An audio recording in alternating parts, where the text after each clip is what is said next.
आयुष्यामध्ये दुःख असतात, तर दुःख झेलणाऱ्यांसाठी एक शिकवण देऊ इच्छिते मी देवाजवळ शक्ती मागितली यशस्वी होण्यासाठी. त्यानं मला शक्तिहीन केलं. मी नम्रतेनं आज्ञा पालन करायला शिकावं म्हणून.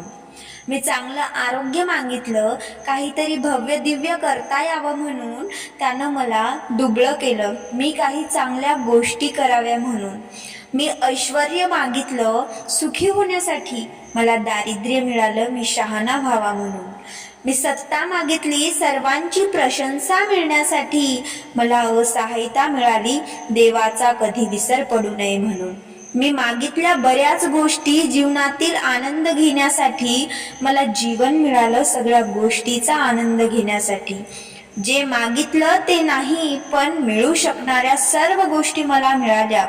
मनापासून जे मी मागत होतो ते माझ्या नकळत मला मिळत गेलं. इतर कुणाही पेक्षा मीच खरा भाग्यवान ठरलो.